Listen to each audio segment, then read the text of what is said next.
Hey bros, I'm Frank. This is a video review of the Air Warriors Sentinel blaster. It's not a Nerf brand blaster, but it is compatible with the Nerf magazines and the Nerf ammo. Let's get into the review.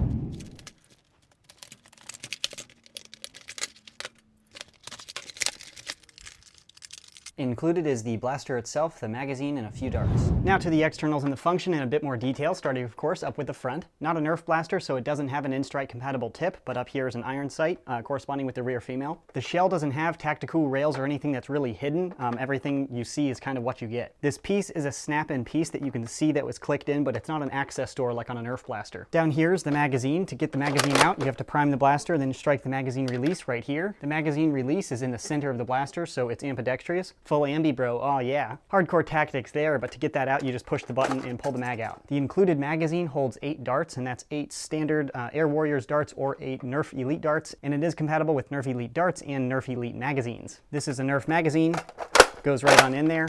Feeds just fine. You can also put these magazines into Nerf blasters. I'm moving back, pretty basic stuff. The trigger pull is what you should expect. The priming handle works very much like the Nerf Zombiestrike Slingfire. To prime, you just pull down on this blue lever. That is primed. Then you pull the lever back and now you're ready to fire a single dart. And you do that each time you want to fire. The prime weight is heavier than the Slingfire, and because of that, it's a bit more pressure on the hand, and I think it's uncomfortable on the back of the hand. If you pull down on it like this, it's not that hard at all, but it is heavier and this isn't as smooth as the Slingfire, so it's a bit more uncomfortable on the back of the hand. A price I'm personally willing to pay because of the velocity, but I'll get to that in my opinion. Back to the grip, it is a little bit awkward. It's kind of, parallel to the ground instead of like a pistol grip perpendicular to the ground. Stock is very short, not really what I would use as a stock unless you're really small. But with this type of blaster, you kind of want to fire it like this, not really from the shoulder, just kind of from the mid-hip area. Pew, pew, pew, pew, pew! Operating the blaster is very similar to the Slingfire. You take out the magazine, you load it up, put it back in there, and you're ready to fire.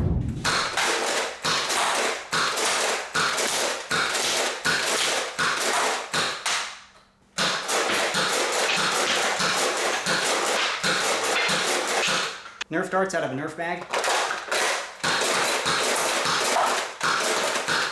Works just fine. Firing the Sentinel is a lot of fun. It's very similar to the Slingfire because the action is very similar. The initial velocity, however, is a whole lot faster than most Elite blasters right now. With the included Air Warriors ammo, I'm getting an average of about 82 feet per second on the chrono, and with the Elite darts, it's averaging about 86 feet per second, and that's the initial velocity, of course. Compare that to the Elite blaster's average of around about 70 feet per second with Elite darts. So this is shooting quite a bit faster than the Elite blasters right now. That velocity difference is definitely noticeable when you're firing. It shoots and it gets to your target a little bit faster than their darts will get back to you at 70 feet per second. That's all the basic information. Now to my opinion on the Sentinel. Overall, I really like the Sentinel. The initial velocity is a huge selling point in my opinion for people that don't want to bother modding.